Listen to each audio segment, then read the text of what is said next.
Thank you. Thank you for your service. Thank you for your words. So now what can we do for someone who is one of the most covered artists of all time, sparking essential takes and launching careers? Well, we certainly have thrown him a party. And while it may not be $1 million bash, I'm so very pleased and proud to report that tonight's MusiCares tribute to Bob is a record-setting $7 million bash.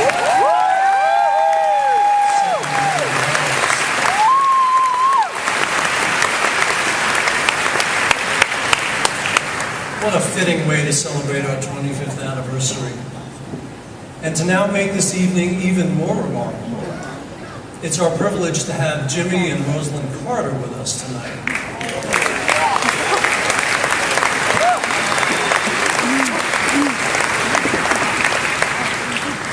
And it's truly an honor for me to introduce the 39th President of the United States, Jimmy Carter.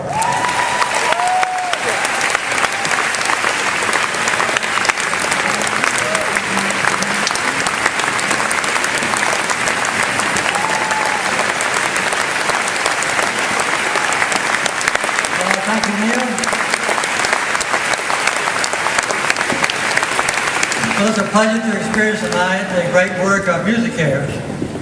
It's remarkable that the industry gives back so much to its own members in the times of crisis and hardship.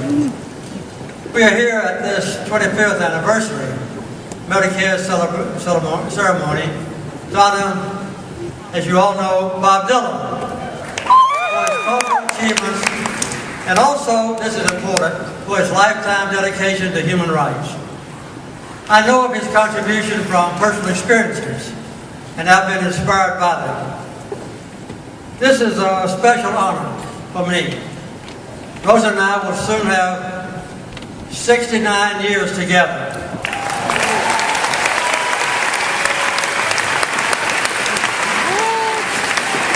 And we have been blessed so far with 22 grandchildren and great-grandchildren. In the past, as some of you may know, I had a good job in the White House and some other interesting times. But I can tell you that for these young people in our family, I will reach the pinnacle of success tonight by being on this stage with Bob Dylan.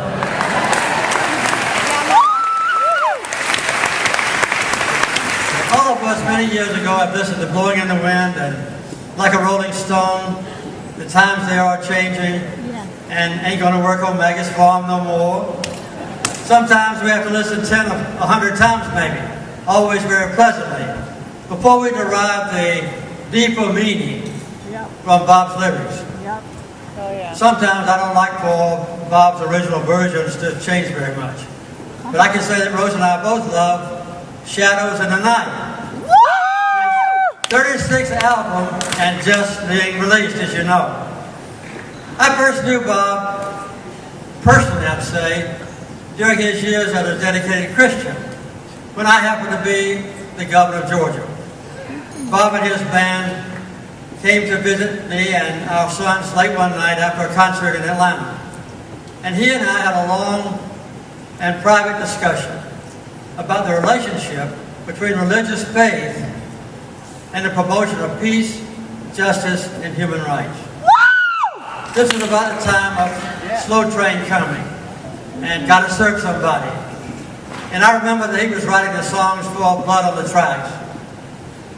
Bob Dylan knew how to put the essence of all the great religions into beautiful lyrics, which have been an inspiration to me and to the whole world. There's no doubt that his words on peace and human rights are much more incisive and much more powerful and much more permanent than those of any president of the United States.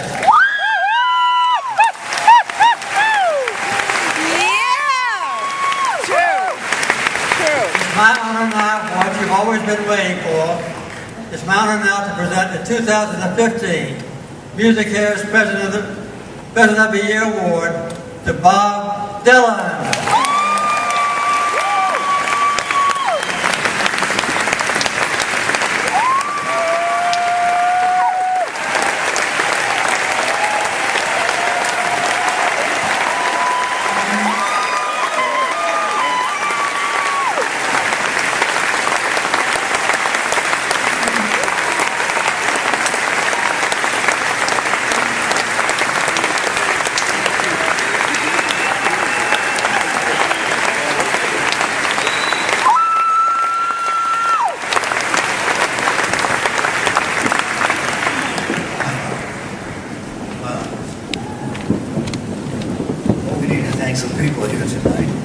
Portman, of course, Danica Tamarkin, Rob Light, Brian Greenbaum, Don Was, and the MusiCares charity for all the good work they do. There are a few people that I need to thank tonight for bringing about this grand event. I'm going to have to read some of this. I'm glad for my songs to be honored like this. But you know, they didn't get here by themselves. It's been a long road and it's taken a lot of doing. These songs of mine, they're like mystery plays, the kind that Shakespeare saw when he was growing up. And I think you could trace what I do back that far. They were on the fringes then, and I think they're on the fringes now. And they sound like they've been on hard ground. I should mention a few people along the way who brought this about. I know I should mention John Hammond, great talent scout from Columbia Records, who signed me to that label when I was nobody. It took a lot of faith to do that, and he took a lot of ridicule, but he was his own man and he was courageous. And for that, I'm eternally grateful.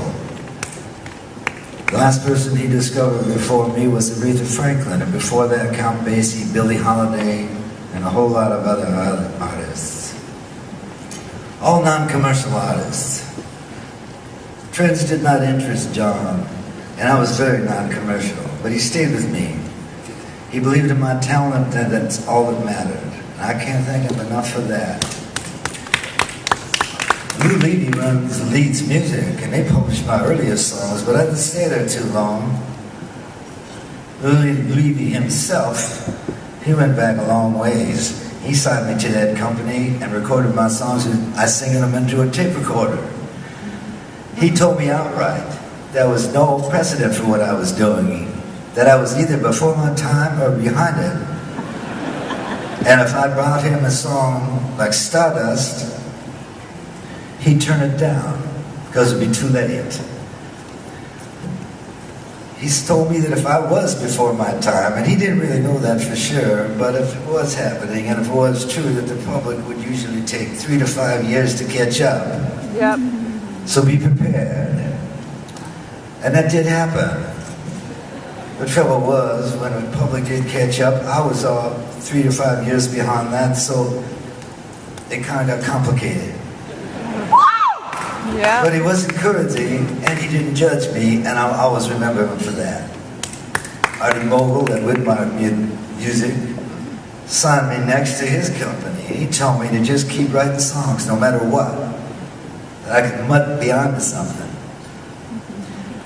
Well, he too stood behind me, and he could never wait to see what I'd give him next. I didn't even think of myself as a songwriter before that. I'll always be grateful to him also for that attitude. I also have to mention some of the early artists who recorded my songs very, very early, without having to be asked. Just something they felt about them that was right for them.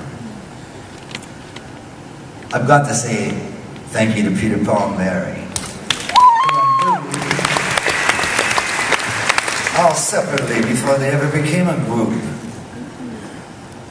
I didn't usually think of myself as writing songs for others to sing, but it was starting to happen. And it couldn't have happened to or with a better group. They took a song of mine that I'd recorded before that was buried on one of my early records, and they turned it into a hit song. Not the way I would have done it, they straightened it out. But since then, hundreds of people have recorded it. I don't think that would have happened if it wasn't for them. They definitely started something. For me. The Birds, the Turtles, Sonny and Cher, they made some of my songs top 10 hits. But I wasn't a pop songwriter, and I really didn't want to be that. But it was good that it happened. Their versions of songs were like commercials. But I didn't really mind that, because 50 years later, my songs were being used for commercials. So that was good too. Super roll. I was glad it happened, and I was glad they'd done it. Purvis Staples and the Staple Singers. Long before they were on Stax, they were on Epic. And they were one of my favorite groups of all time. I met them all in 62 or 63. They heard my songs live, and Purvis wanted to record 3 or 4 of them, and he did, and with the Staple Singers. They were the type of artists that I wanted recording my songs. Nina Simone, I used to cross paths with her in New York City in a Village Gate nightclub. These were the artists that I look up to. She recorded some of my songs that she learned directly from me.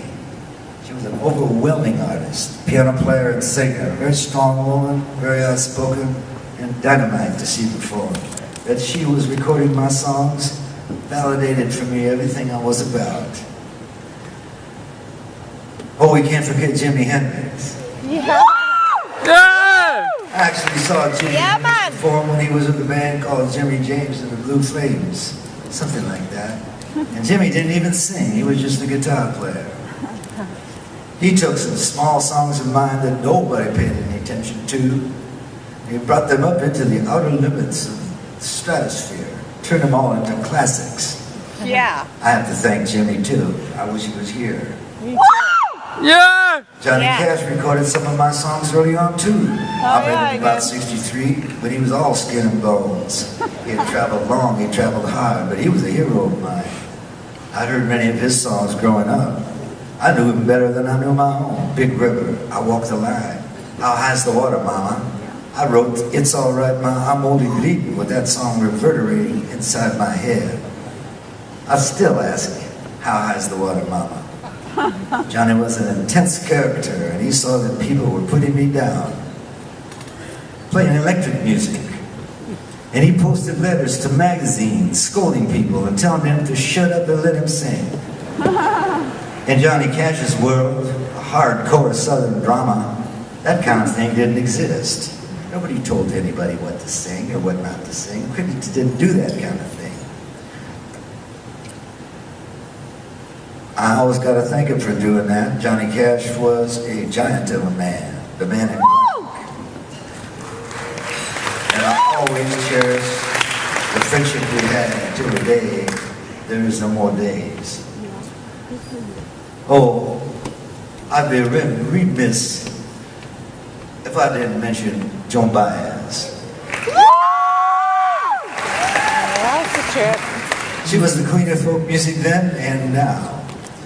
She took a liking to my songs and brought me with her to play concerts where she had crowds of thousands of people enthralled with her beauty and voice. People say, what are you doing with that ragtag, scrubby-looking waif? And she'd tell her audience in no uncertain terms, now you may be quiet and listen to his songs. We even played a few of them together. Joan Baez is as tough-minded as they come. Well, and she's a free, independent spirit. Nobody can tell her what to do if she doesn't want to do it. And I learned a lot of things from her. A woman of devastating honesty. And for her kind of love and devotion, I could never repay that back. Yeah, man. Yeah, man. Come out of thin air. I didn't just make them up out of whole cloth. Contrary to what Lou Levy said, there was a precedent. They all came out of traditional music, traditional folk music, traditional rock and roll, and traditional big band swing orchestra music. I learned lyrics, how to write them, from listening to folk songs. And I played them, and I met other people that played them, back when nobody was doing it. Sang nothing but these folk songs, and they gave me the code for everything that's fair game. That everything belongs to everyone. Yep. For 3 or 4 years, maybe all I listened to were folk singers. I went to sleep singing folk songs. I sang them everywhere. Clubs, parties, bars, coffee houses, fields, festivals, and I met other singers along the way who did the same thing, and we just learned songs from each other. I could learn one song and sing it in an hour. If I heard it just once. If you sang John Henry as many times as me, John Henry was a steel driving man, died with a hammer in his hand. John Henry said, a man ain't nothing but a man. Before I let that steam drill drive me down, I'll die with that hammer in my hand. If you sang that song as many times as I did, you'd have written how many roads must a man walk down to.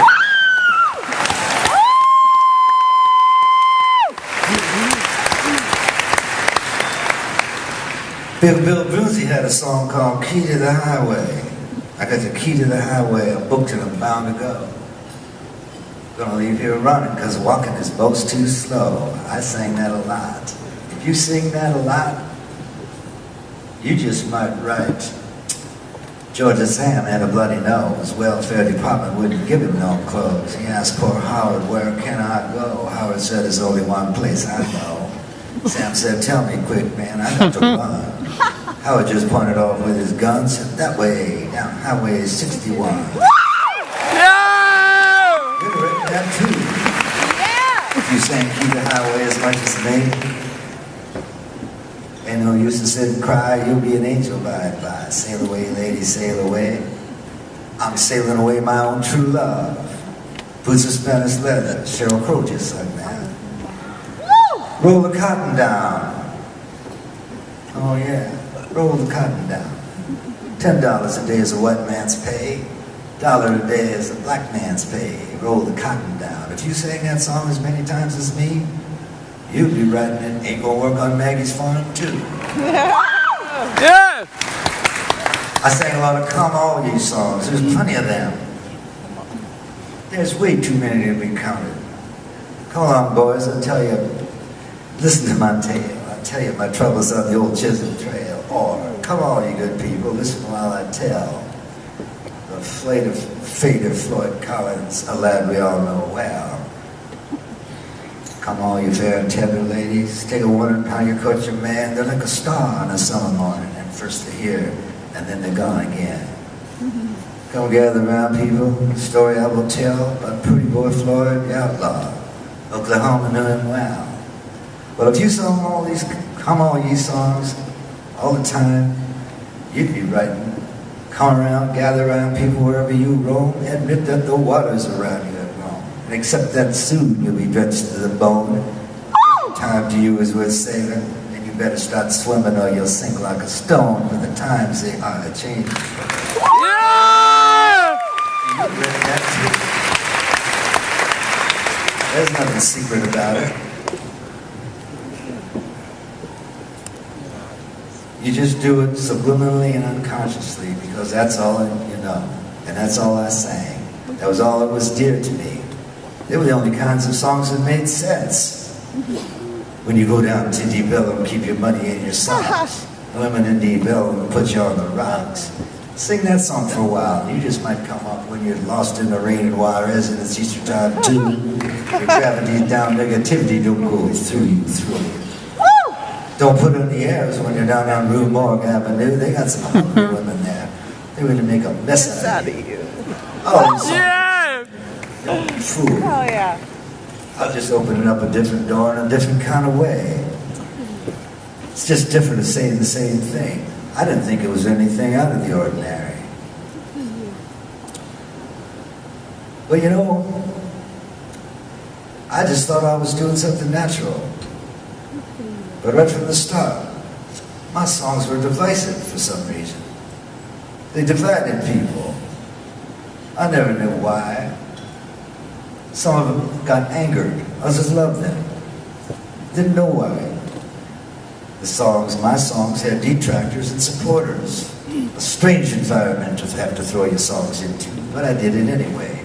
Last thing I thought about was who cared about what song I was writing. I was just writing them.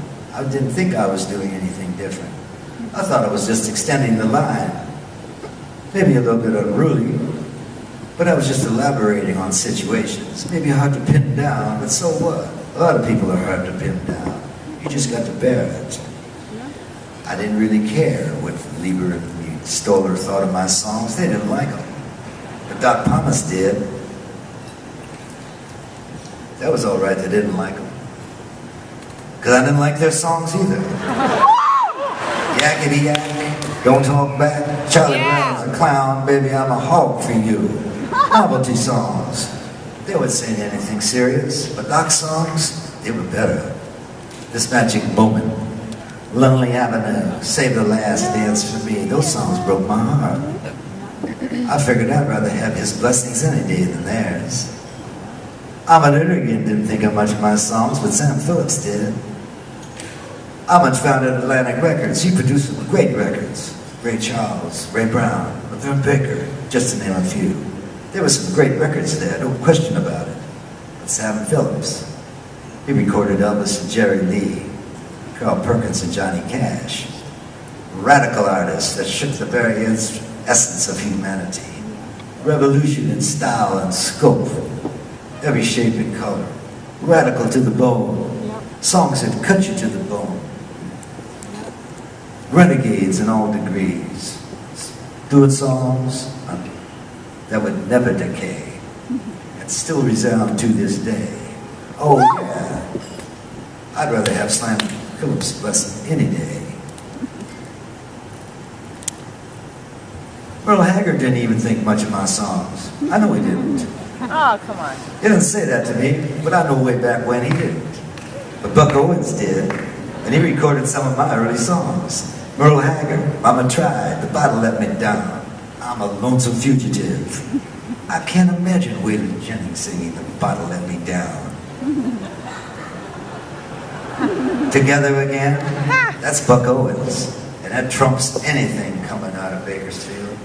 Buck Owens and Merle Haggard, if you have to have somebody's blessing, well, you figure it out.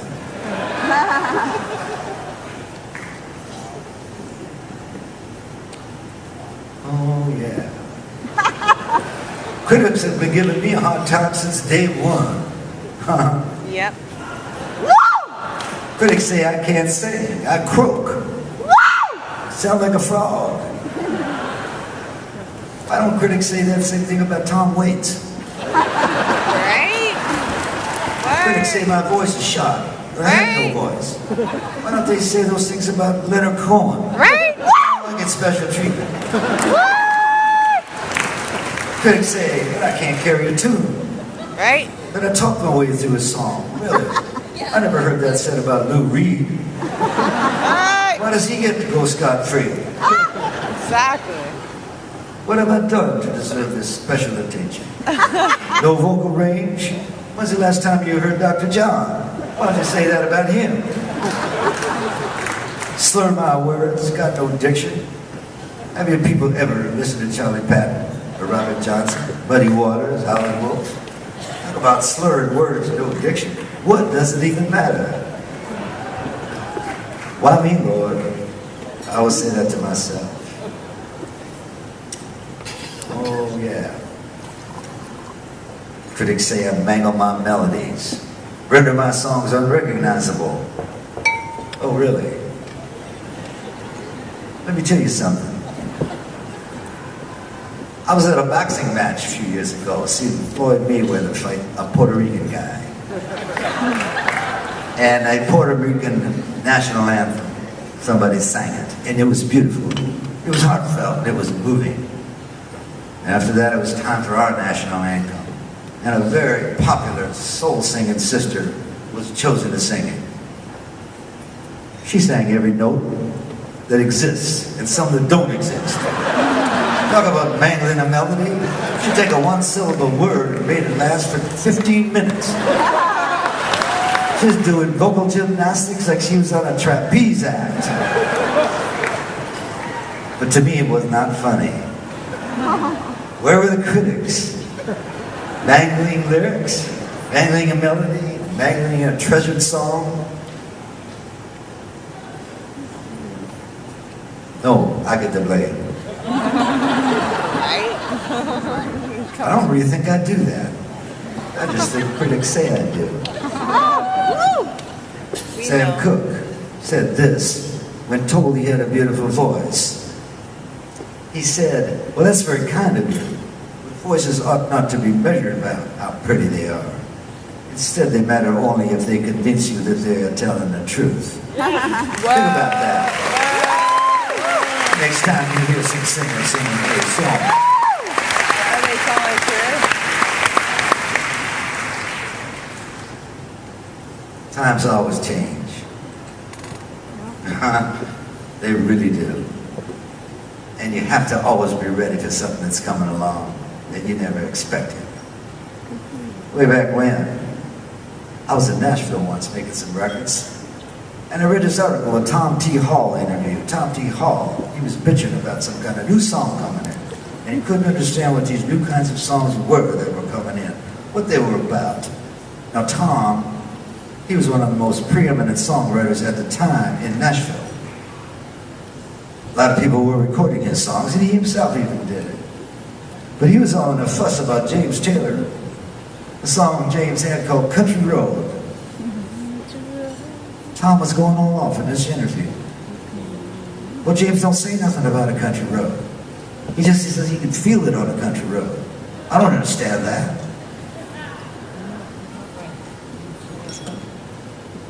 Now some might say Tom was a great songwriter. I'm not going to doubt that. At the time that he's doing his interview, I was actually listening to his song on the radio. It was called I Love. Listening to it in a recording studio. And he was talking about all things he loves, an everyman kind of song, trying to connect with people. Trying to make you think he's just like you and you're just like him. And you all love the same things. And we're all in this together. Tom loves little baby ducks, slow-moving trains and rain. He loves old pickup trucks and little country steam, streams, sleep without dreams, bourbon in a glass, coffee in a cup, tomatoes on a vine, and onions. Now listen, I'm not ever going to disparage another songwriter. I'm not going to do that. I'm not saying it's a bad song. I'm just saying it might be a little overcooked. But you know, it was in the top 10 anyway. Tom and a few other writers had the whole Nashville scene soaked up in a box. If you wanted to record a song and get it in the top 10, you had to go to them. And Tom was one of the top guys.